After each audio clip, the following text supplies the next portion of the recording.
We start our meeting with the message from the book Open Doors Within. Open yourself to the inflow of my divine love and light. Open up the doors of your heart and allow nothing to stop that flow. Keep those doors wide open so that love and light can flow freely and in through you, and the life force is ever in evidence within you. When the doors of your heart are closed and the flow of love and light ceases, your whole life becomes stagnant, and nothing lives in a stagnant room. That's why you have consciously to keep those doors wide open and draw from me, the source of all life, all the time, so that your heart never at times becomes dried up and stagnant. A stream that ceases to draw its supply from its source dries up. You, when you cease to draw your supply from me, you soon dry up and become useless. So keep consciously aware of me and constantly draw your life force from me. You make your choice day by day, hour by hour, minute by minute.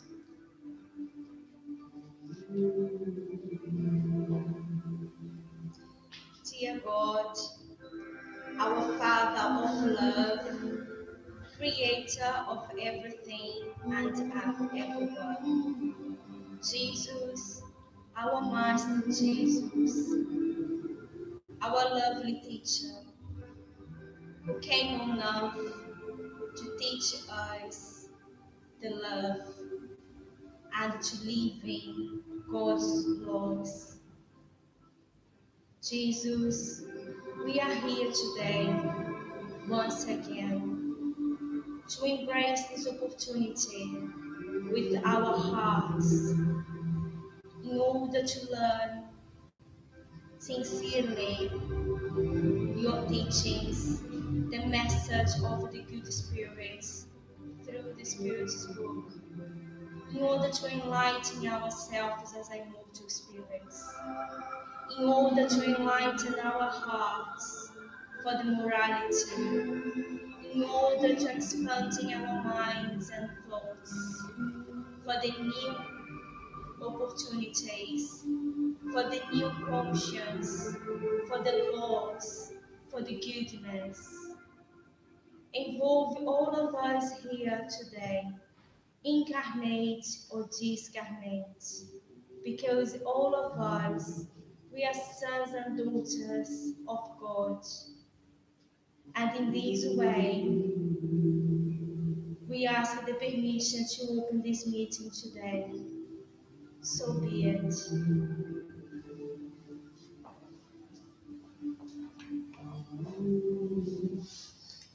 Welcome every one of us here. Once more we are together here in order to carry on our studies of the Spirit's book as immortal beings as we all are, learners about the teachings that come from God, from the Creator, which are presented through the Spirit's book.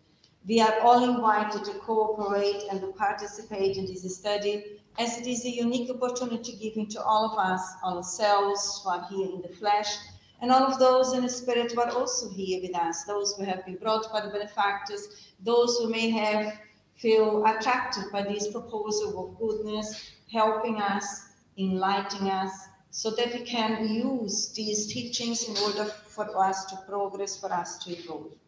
We are studying in the chapter Moral Perfection, which we have been studying for quite some time, and we are under the question 917, which again we have been studying for quite some time, because for somehow this question is quite extensive.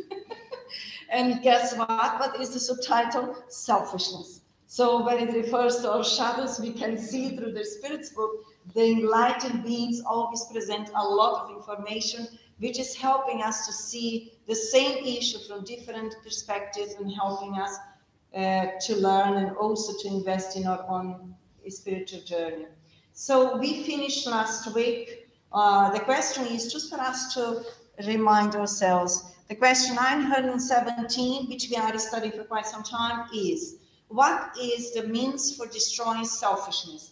Do we still remember where we finished last week? Yes, we have been going through because it's quite extensive. And we finished this part, wasn't it? Yes, so we finished that part. And we carry on today on the next one, which is the final part of the teachings. No, we carry on. It is, oh sorry. Yes. Bear in mind that the teachings that we go through here, or the reflections, are based on the spirit phenomenon, which is the great enlightened spirit helping humanity, which is us in kindness and all of those in the spirit, also to learn a bit more or furthermore regarding selfishness. What is selfishness for us today? Hmm? Oh, I see. Okay. So what do we understand in order for us to have a brainstorm? What do we understand is selfishness? And this is a stage of our evolution. Of course, it will change because we will evolve and then our understanding will evolve also. But what do we understand today about selfishness? How could we frame it with our own words? It's one of our shadows, and what the spirits taught us, what I remember is what they said that would you like to have everything for us.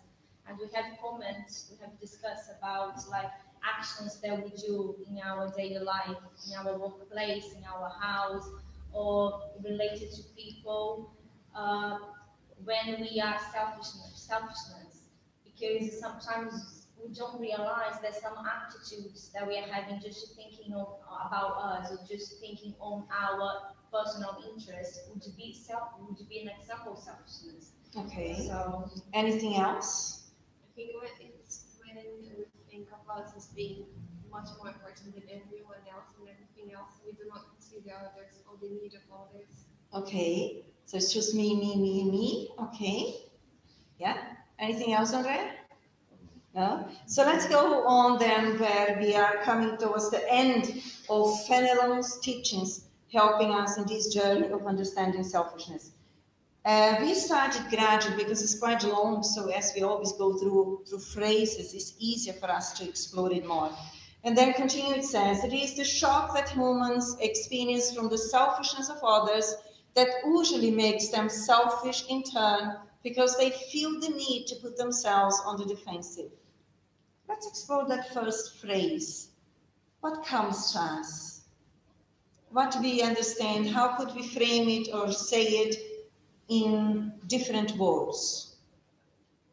What is Fenelon trying to communicate to us regarding selfishness? Any idea? It's interesting what he said, because if you see this kind of behavior expressed through aggressiveness, for example, when it may be not aware or conscious, but we see a lot of people when they feel threatened or when they see and experience of someone behaving in a way that they feel they might be selfish, they start to become aggressive. I noticed that a lot. And it's quite interesting that they use this word defensive. It's like we're trying to defend ourselves because we don't want to be below. Okay. And why do we try to defend ourselves?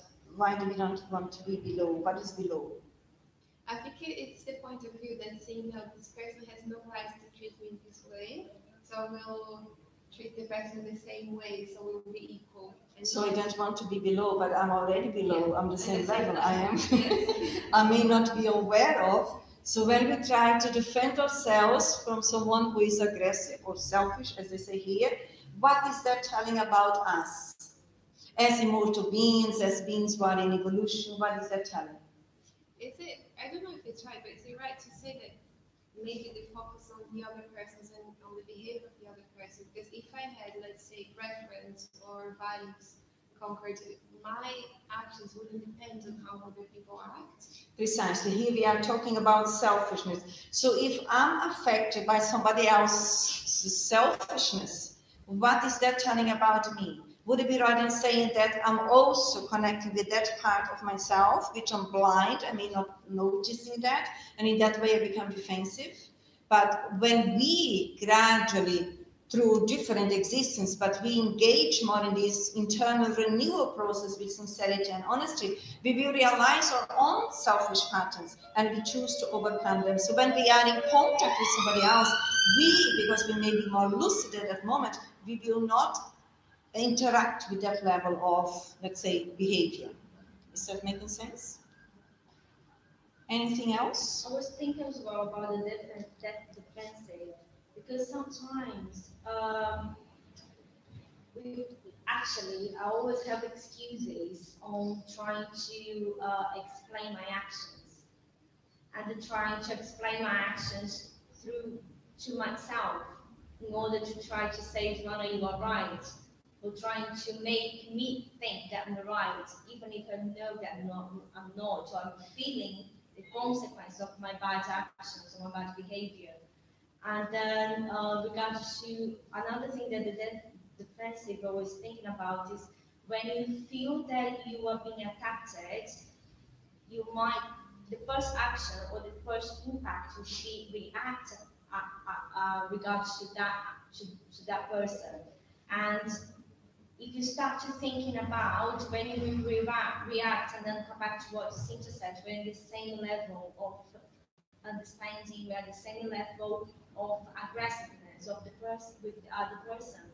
And when we are not in a defensive level, or when we are trying to understand what's going on within us, in our mind or in our heart, we try to get things in a different way, we try to act in a different way. So I don't need to feel like them below, or I don't need to feel that I am being put down, because no one put me down. Is it me? I put myself down. I still may feel it because we are bringing our past experiences on our unconscious level, and here we are in the school earth in order for us to re-educate ourselves. As more as we enlighten our minds through the teachings of the enlightened beings, more we become aware of our own shadows, but also more we are aware in the present when we are interacting. So I may feel it, but I may not connect with that. So I choose immediately from that present moment, feel it, notice it, but the rational mind, the conscious mind takes over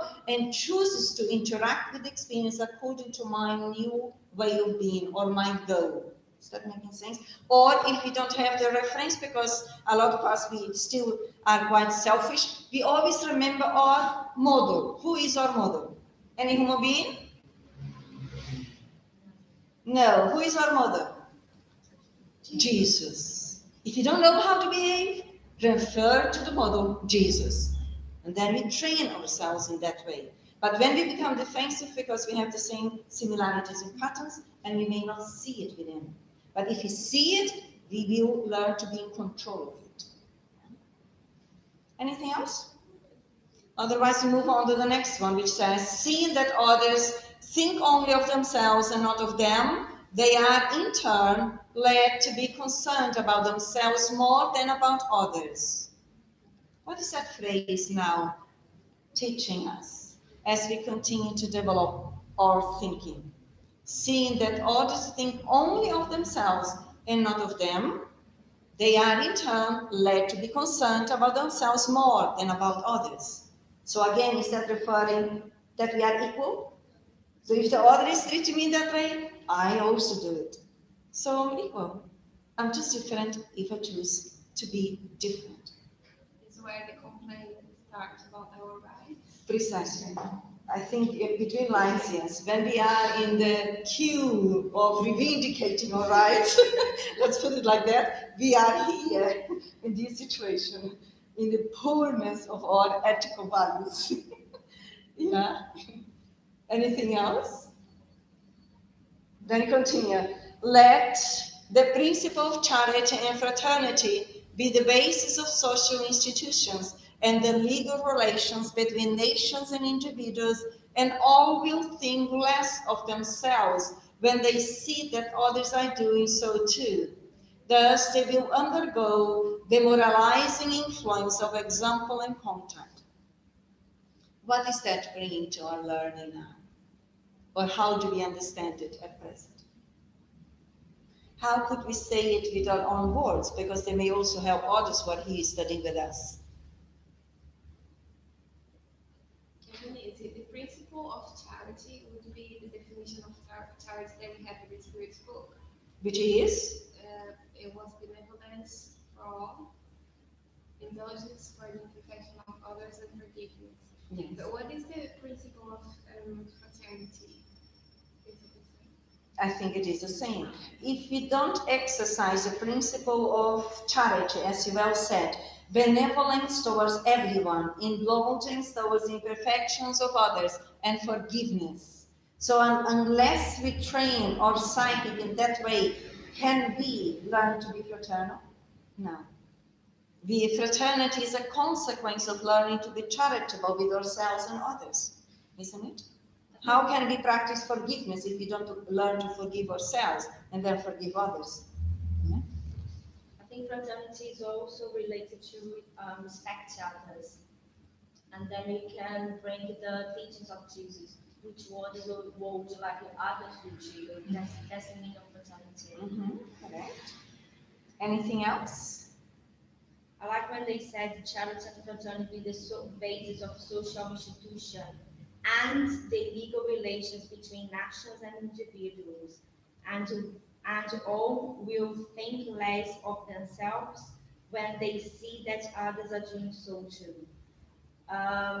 So come back to me, because I am part of society, I'm a part of social institutions, I'm a part of legal relations, because I am within the society, understanding that if I do what's down to me to do my bit, I will impact individually and collectively, and the society where I am now. So I would do I would think about what charity means to me, what charity means in my daily life, what fraternity would mean in my workplace, what charity would mean in my workplace, what charity would mean for me at my work, at my house, with the people that I related to, with my neighbors, with the spirit center that I go like every week. So what does it mean to me? What does it mean in my life?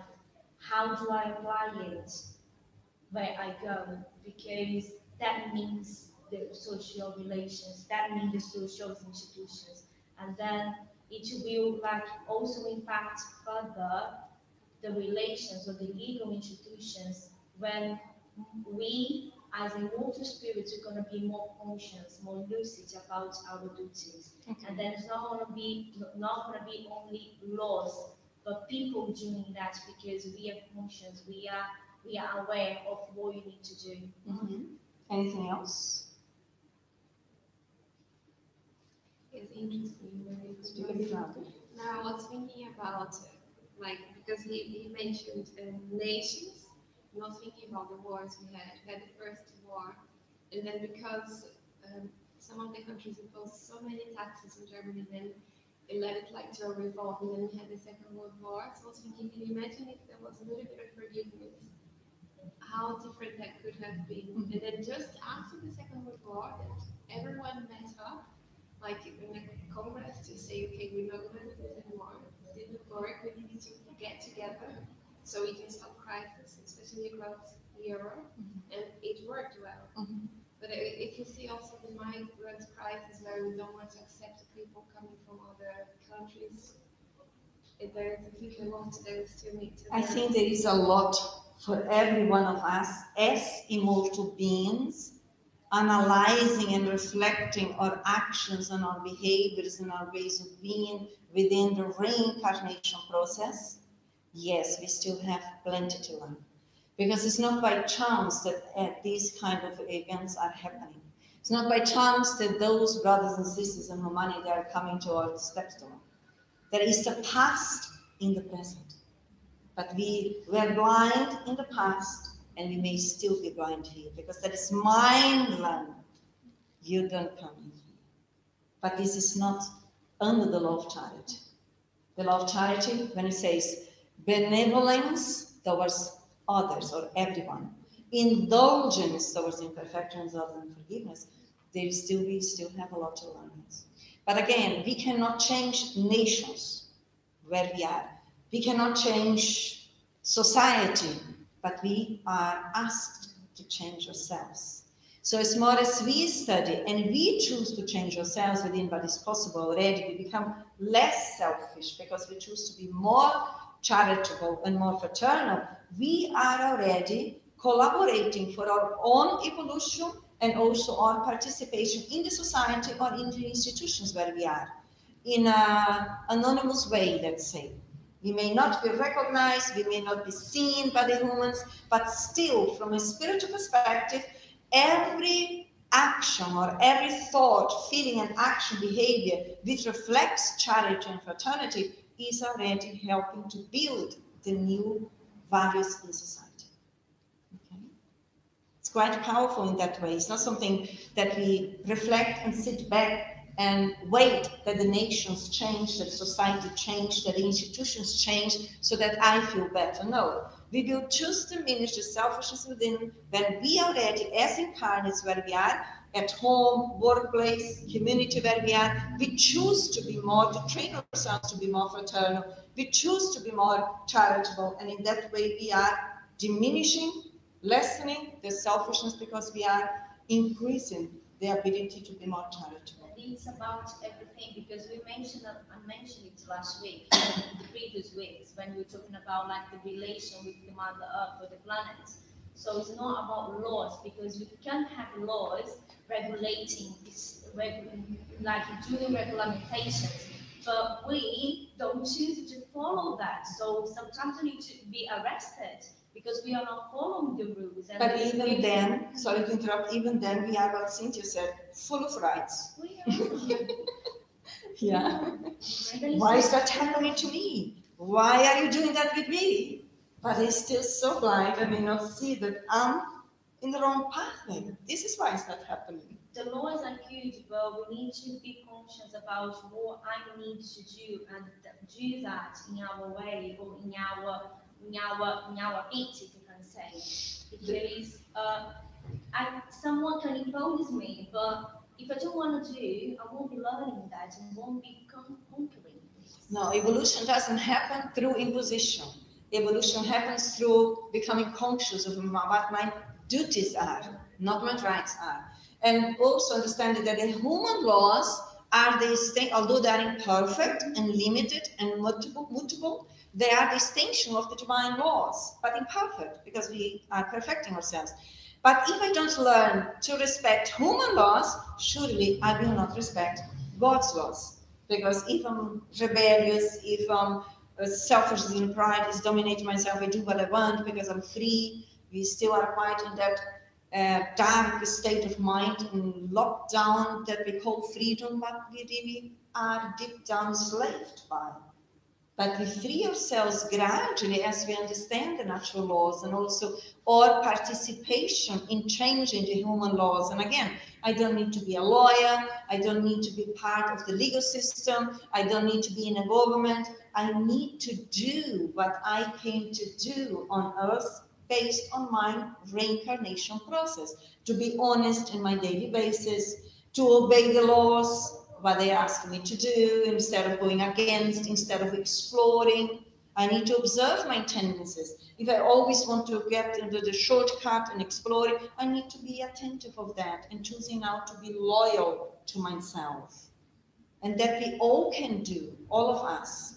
If I can just make a comparison, how many great brothers and sisters who are already more developed than us, morally speaking, how much they changed and impact us. For example, Mother Teresa of Calcutta was one being with all the learning that she had, and then she came here and she impacted so much of us about like just her way of behaving, her way of loving, how the way that she was living, her priorities. Gandhi was another example.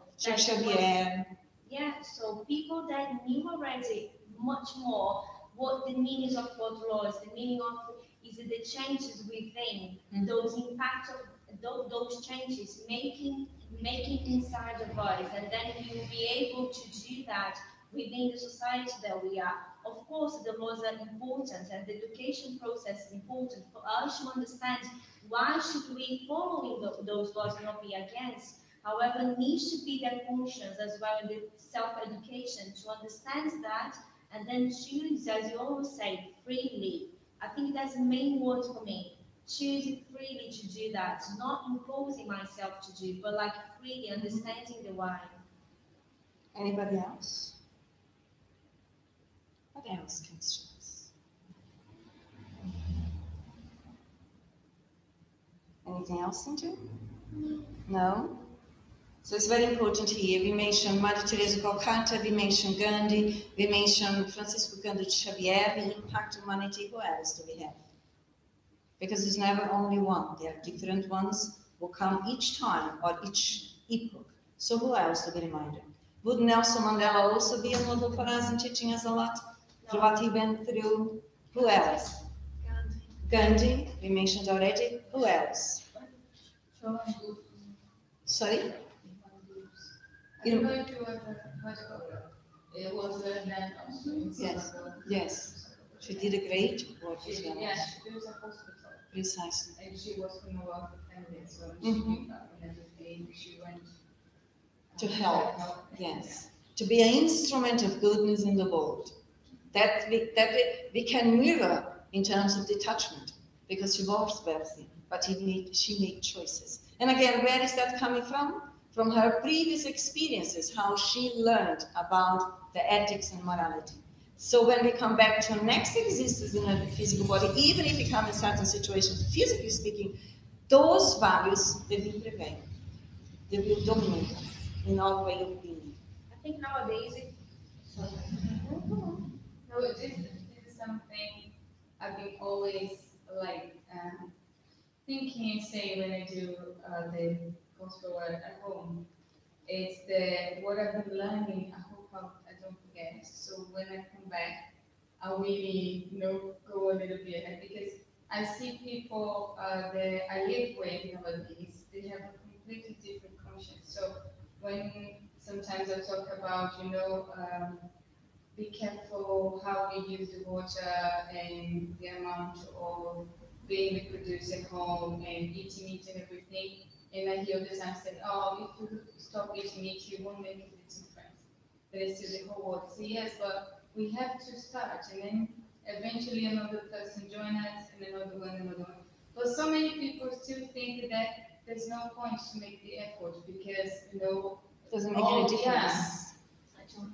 Doesn't make any difference. But I've spoken to a few other people and they say, oh, I think it's when you reach certain level of maturity, or when you're more aware of how things, or you get older, that you become like. We have so many young people that are working like make so many changes and positive impacts to the world. So as you said, it comes because of the past life, past existence. So I think that will take longer. That will take a little longer, maybe for those who still think there's no point to. It will, but they will also learn. But the beauty is here that we don't need to wait them to agree with those new ways of living. We internally have the inner freedom that we can choose already. So as long as we do our part in terms of taking care of the water, which is an issue really in the environment that we are responsible to cooperate. Electricity, how much we use, in which way that we also cooperate and be more economic in relation to that.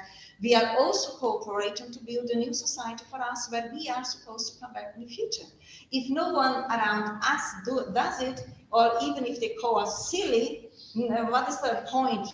Everyone is doing that. No, there are a lot of people who are already doing it. They are very conscious. Let's be one of us also to do that. So as you well said, we are adding 1 + 1 + 1, and it goes on, and more people become conscious. Because what we do learn through our way of living, because the first stage is learning cognitively, but then we need to go on the action level to do things so that it impacts our emotional memory. What we learn, we take with us and we bring with us in the next existence. So those younger people who are seeing adolescents and are caring about the world, are involved in projects that really we look and say, oh, because they are the spirits from the past who learned already through living in that way. And that is part of who they are already. And coming back, impacting new generations. Yeah. Anything else that we have to say here? Or are we okay with that? I think also the bad things, the those who are bad, they make more noise than those who are doing good. So that's why we say, I kind of stop like watching news and stuff because you just see the bad side of everything.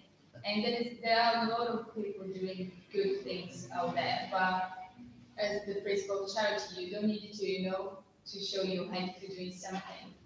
So, and then those who don't believe too much, or they don't see outside the box, they see all the bad things happening and just take advantage of what is Yes, because correctly is a choice for us to carry on hypnotized by the news, and therefore, if we are, let's say, a bit weak psychological emotional view connect with that and think that that is the only thing that happens in the world.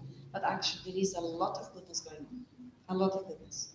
So let's engage with those people who are already engaged in a humble way, without the need to be noticed, but just engaging in doing their bits, and we become more and more. As you well said, usually the bad is very loud, makes a lot of noise, but the good is very silent.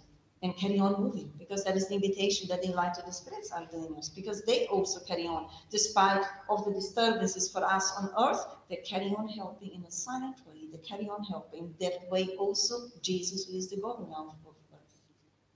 Okay? Let's move on to the final bit of Fenelon's teachings, when he says, in the light of the present overflowing of selfishness, true virtue is needed to sacrifice one's own personality for the sake of others, who generally do not recognize it. It is to those, above all, who possess this virtue that the kingdom of heaven is opened. For them, especially, is reserved the bliss of the elect, because I can truly tell that on the day of judgment, those who have only thought of themselves will be cast aside and will suffer abandonment. What do we learn now with Fenelon? Or how do we understand this final paragraph of his teachings? What comes to our minds? It's our responsibility? Precisely. Because when he starts saying the light of the present overflowing of selfishness, it seems that it's almost like he wrote it today, isn't it? When I was studying at home, really, said in the present. It's almost like when we look worldwide, it's happening, but I would agree with you.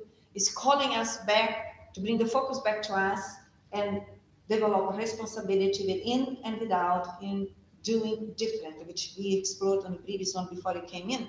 The opposite of selfishness is learning to be more charitable and more fraternal. As beings in evolution, brothers and sisters in humanity, that we all are, different nations, different cultures, we are all brothers and sisters in humanity.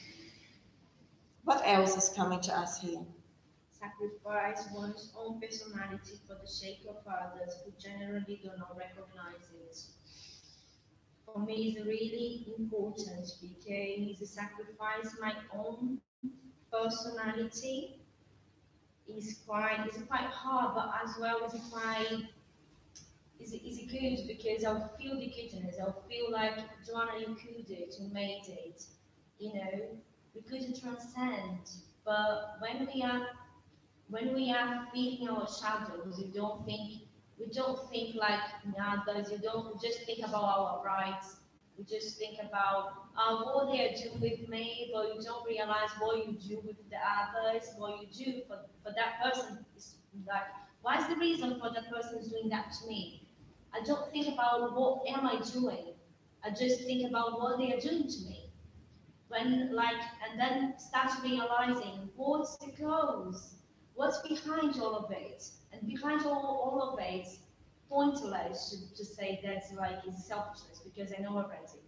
So, and then come back to that point, and then realizing my shadows and trying to redo that and try to make changes. Sometimes you just see and say, I don't know if I want to do this, and then afterwards we realize it, and then throughout experiences that life give to me, to try to make me realize how good I can do. like you can change if you want it. And then when I do that small step, because we talked about small steps that we do on Monday and how important they are. So the small steps that I do to my own goodness, I will start feeling great again. I will start feeling that I'm capable, I'm able to make those choices. Even if sometimes I don't want it. Even if my belief systems, because the old one that prevails, says, no, no, no, no, I can't do this. So for me, is it all about renew my belief systems and put it into practice? Okay. What else? What else comes to us? Yeah, well, starting the same sentence when it says true virtue is needed to sacrifice most persons. So we really need to train ourselves in the right things so we can eventually sacrifice ourselves. So we need to train, to really train or truly exercise ourselves in virtues.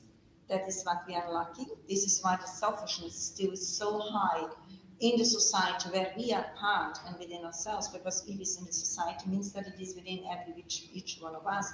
So exercising, training to learn consciously as a free choice to be more virtuous or to be more charitable, as you mentioned previously.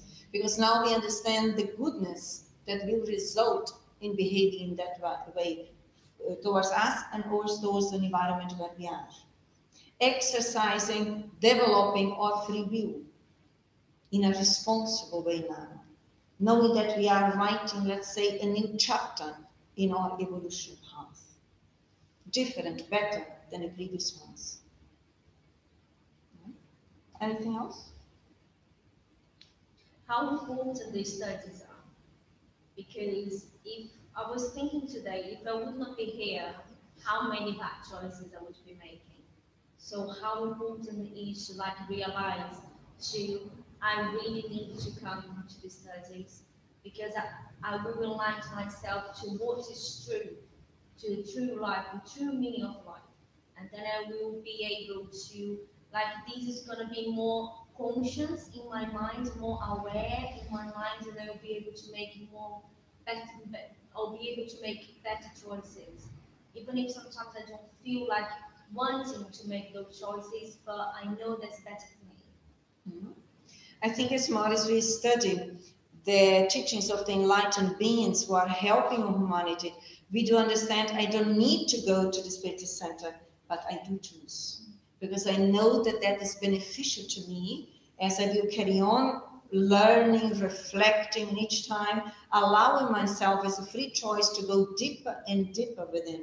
Because we will not be connected on a deeper level if you just go here and there. Because the Spiritism is a science which studies about, who knows? Cynthia is good in that. Spiritism is a science. Who knows? Science also. Spiritism is science, philosophy. Okay, you're correct. That's easy.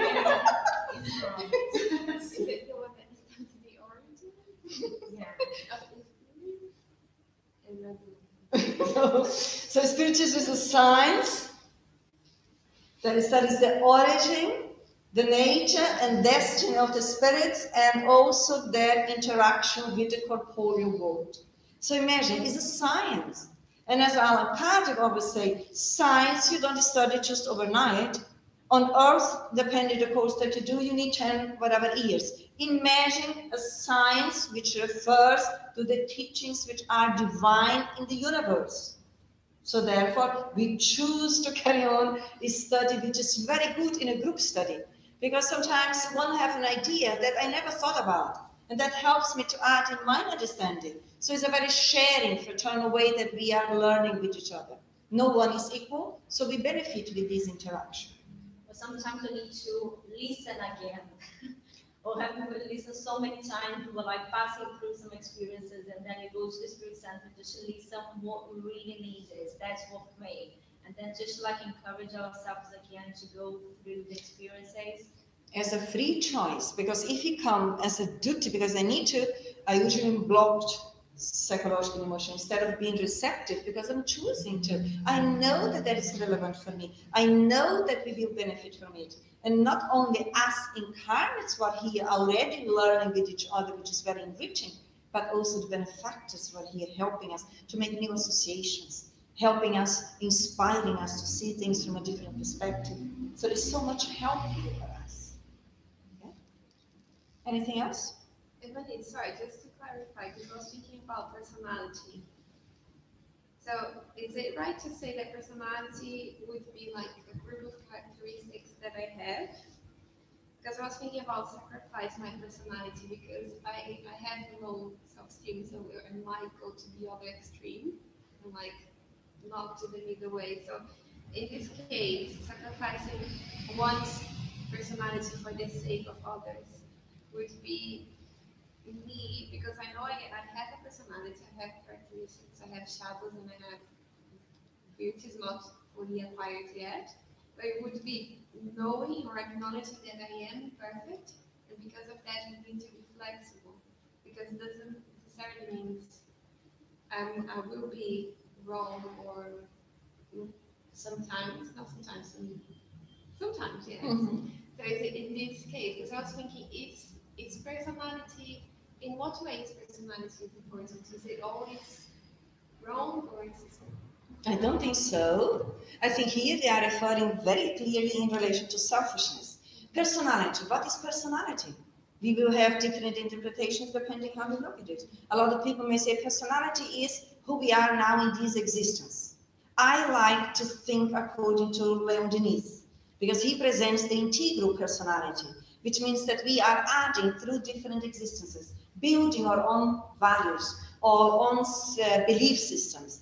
And then through new experience, new existences, we are invited to sacrifice our shadows, because we are in a process of upgrading ourselves.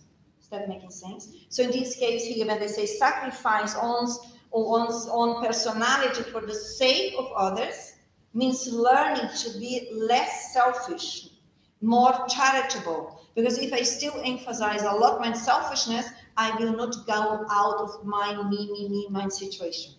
And that is not good for me, and it's not good for the environment where I am, because I didn't come back to earth alone. I came back with a program which includes other people. Sacrifice my pride, if that is part of my personality, in order for us, in order that a work through me that I came to develop, either at home, with my family, work-wise, in the community, that may flourish, that I may not block that. And so all the sorts of shadows, imperfections. But the personality starts to think. We are beings of goodness. That needs to be the first thought of our reflection. That we start or depart from our essence. And then we go, we are essentially beings of goodness who are imperfect, perfecting ourselves. That is what I meant, the personality, according to Leon Denis, which is integral, that we are upgrading throughout the different existences. Is that clear? Yeah. Anything else? Personality and ego. If it's different? Personality and ego. What's the difference between? Is it the same? The ego is the center of our conscience.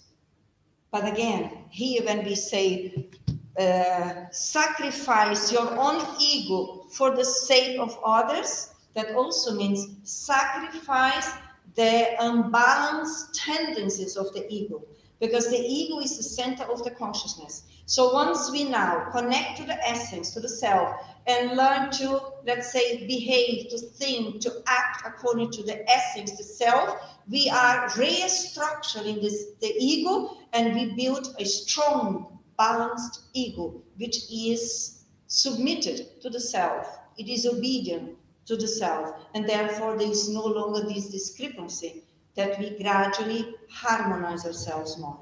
But it is constantly changing that process, and in each existence we develop new values, but we need to reintegrate the tendencies or aspects that are creating conflicts or are the causes of all conflicts already. And as more as we become aware of them and choose freely to reintegrate them, because we cannot root them out, and then we are building a solid, balanced ego, which is under the service of the self. And in that way, we are much more centered, much more balanced, less in conflict. And easier when the conflicts come up from the unconscious level, is easier or quicker to reintegrate them. Because our self-love will increase through this process. The capacity to self-accept ourselves as we are, valuable beings, imperfect, perfecting, so I don't need to fall back in the trap of feeling guilty or feeling less valued because I'm observing my shadows that are coming up. No, I immediately accept them. That is only part of myself. And accept doesn't mean validate them, it means accepting that part which needs to receive the light from the self level onwards. Okay? Denise, when you say those who have only thought of themselves will be cast aside and will suffer benefits, does it mean that if I think too much about myself, I am actually abandoning myself? Yes, a very good point that you raised, because I can truly tell you that on the day of judgment, what do we understand here? The day of the judgment.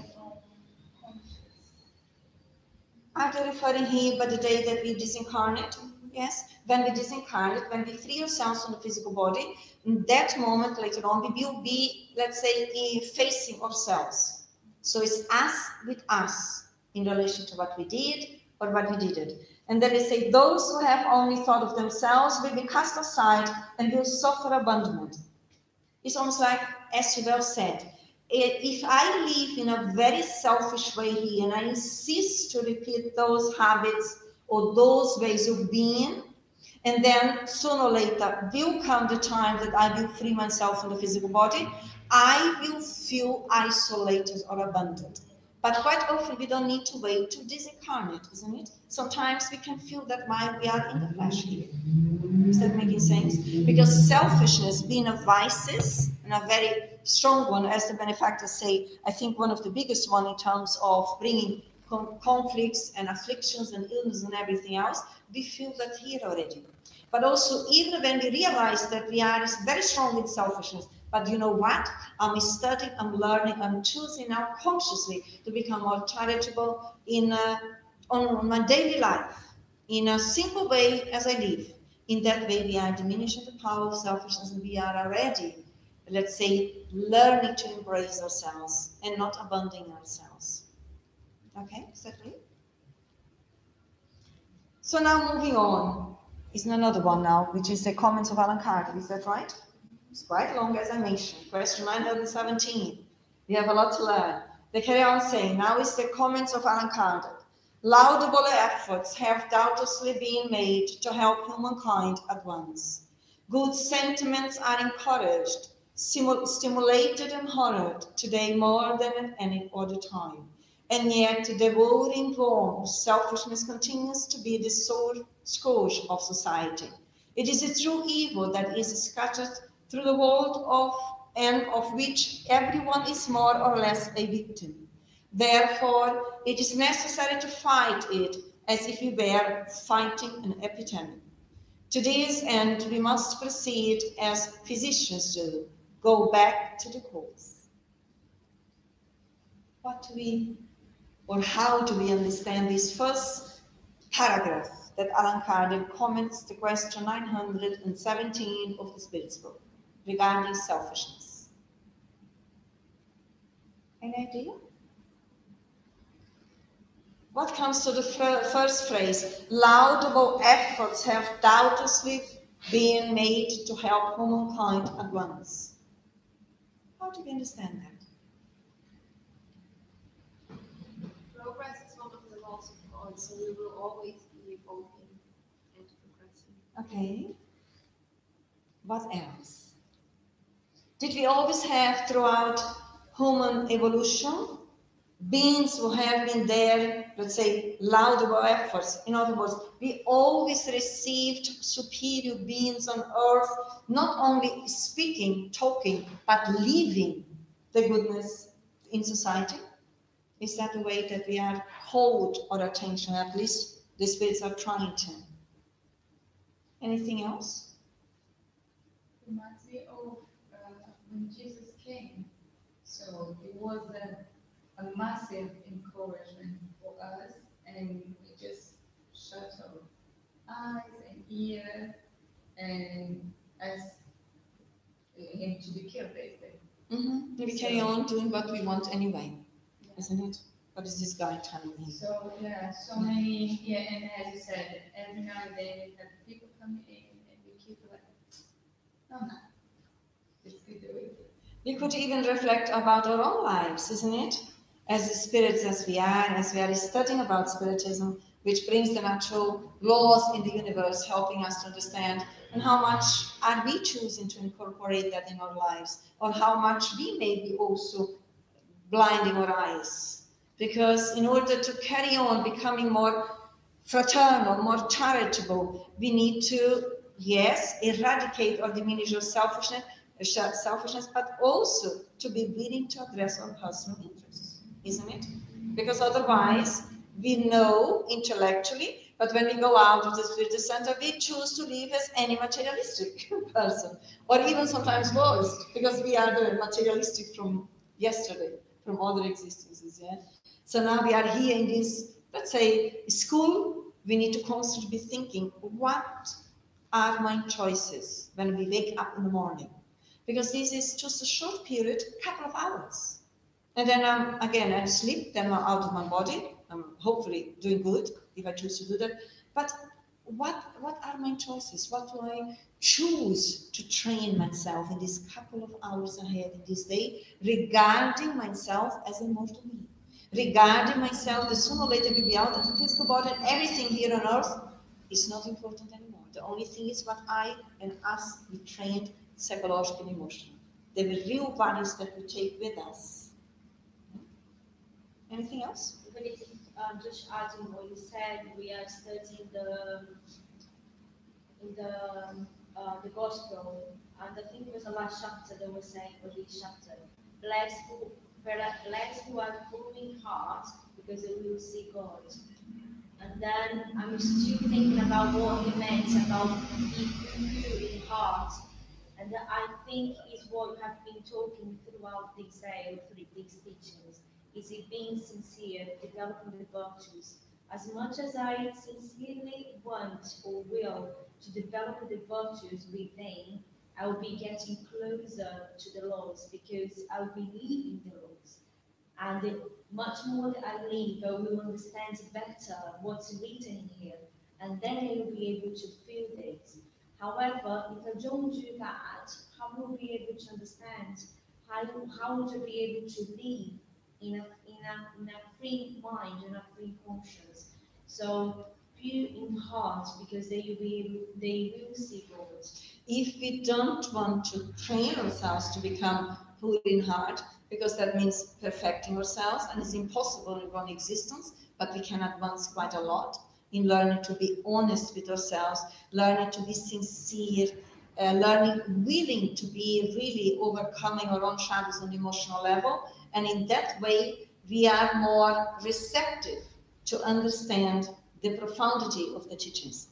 But if we don't do that work, when we keep on quite prideful in being selfish, in that way we are, let's say, shutting down or shut down part of ourselves, which we may see, perceive, and read and understand the teachings of the enlightened beings according to our old ways of interpreting the teachings. Is that making sense? And then we can distort it. But when we sincerely seek to be honest, to be loyal to us, because that is what we are aiming, to be transparent, then it becomes easy to assimilate the teachings. And also, gradually, we feel freer within to choose freely to live more accordingly. Is that okay? Anything else that we have in this paragraph? When they say, therefore, it is necessary to fight it as if we're fighting an epidemic. You can see the severity here, the gravity of the issue. And yet, at the same time, the importance whenever in each one of us we choose to become better on a daily basis, not perfect, no one will be able to do that, but better within. That also have a huge impact. Okay, moving on to the next one then. Let us seek out in every structure of the social organization, from the family to nations, from the hovel to the palace, all the causes, all the patent or hidden influences that excite, maintain, and develop the sentiment of selfishness.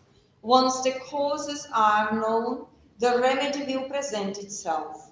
We will only need to find them, if not completely, then at least partially. In little by little, the poison will be drawn out. The cure may take a long time, because the causes are numerous, but it is not impossible. Moreover, we cannot reach that point unless we attack the evil at its roots, that is, through education. What are we learning now different from the previous paragraph? I think since mostly in the beginning, I was thinking about education when what Joanna said earlier. The studs really help. So it's like we bring light to your shadows. And you just notice that someone is dirty, the floor is dirty if you switch on the lights. Otherwise, you keep walking in the dark and everything will look fine. So I think, yes, education is a big thing. Because we need to realize and be aware of what we need to change. Otherwise, we keep thinking it's so fine. Yeah, right. Yeah. What else? I think people previously they said go back to the codes, and I was thinking about this. Always go back to the codes, and it's not the codes of someone else; it's my own codes, because I will realize the real meanings of my shadows, the real groups of my shadows. And then down they said, once the causes are known, the remedy will present itself. Once the causes are known, the remedy will present itself. Well, how do you understand that?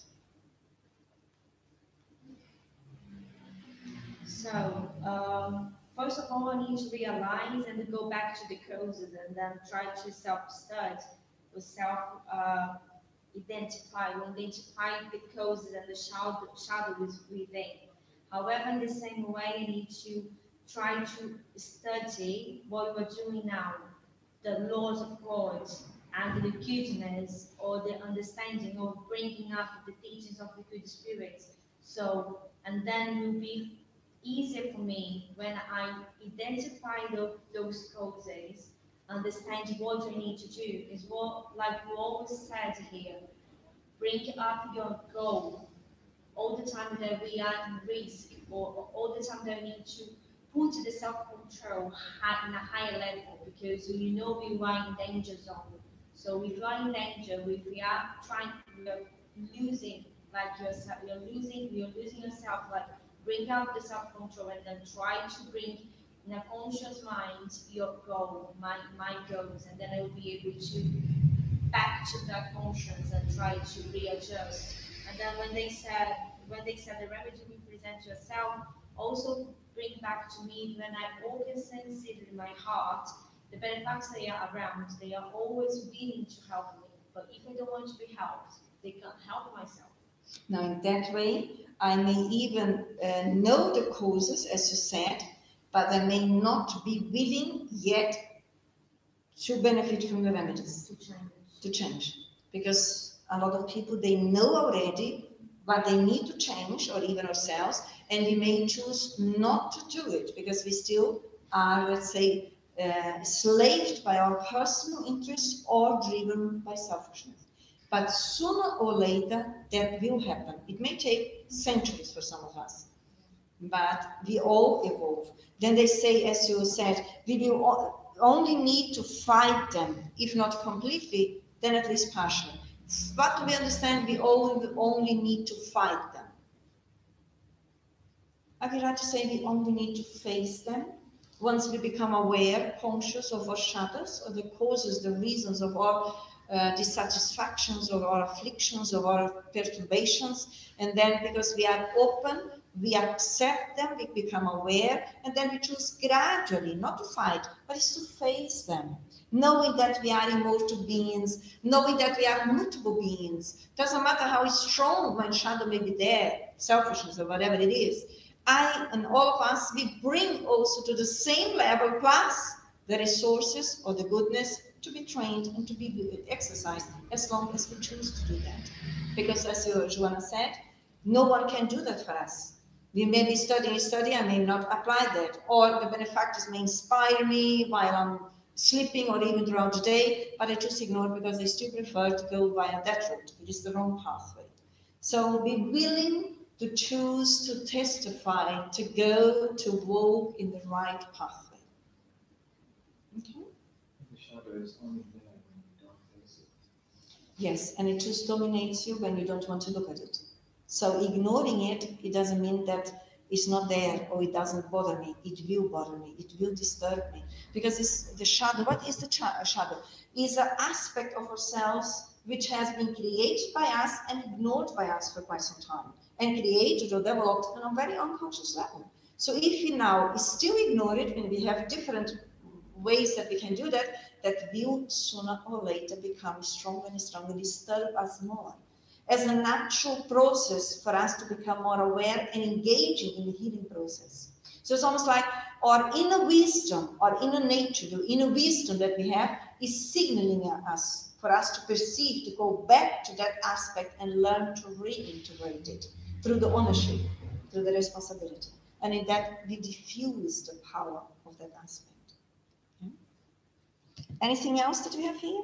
Education, I want to explore that. Moreover, we cannot reach that point unless we attack the evil as its roots. What is evil? Or shadows, yes? And that is through education. Education, as we're coming to the end today, is not instruction. Do we have the difference of knowing what is instruction, what is education? Instruction, what is based on the cognitive level that I learn. We can learn a lot in terms of that aspect. But education means learning on the cognitive level and choosing to go and to live accordingly, because we are engaged in the emotional intelligence. Then we educate or re-educate ourselves through the way that we live. And in this way, we are coming to the end today. And as always, when we come to the end, we close our meeting with our final reflections. In these unique moments in our lives, in this ambient of light, peace and love, favored by the enlightened beings, our dear friends who love us and care about each one of us here. We are conscious that we received a lot. We have been blessed in many different ways that perhaps we may not be aware. But in that way, we will take this opportunity now to express our gratitude towards everything and everyone in our existence. Our gratitude towards our parents, for them to be the instruments in allowing us to be here once more in the school earth. Our gratitude to be in this Spiritist Center, where the enlightened beings are always ready to help us. Our gratitude for us to be in this country once more, learning and also cooperating in developing goodness, helping the enlightened beings to help humanity in a humble, simple way. Our gratitude for the sun, the breeze, the wind. Our gratitude for nature. Our gratitude for everything that we have. For all the experiences that the universe is sending to us. For us to learn, to progress, and to evolve as immortal beings as we all are. Beings who are essentially beings of light, of love and peace. May we all carry on learning. May we all carry on analyzing ourselves in a loving way and choosing to transcend the aspects that do not suit us any longer in a loving, gentle way, today and always. So be it.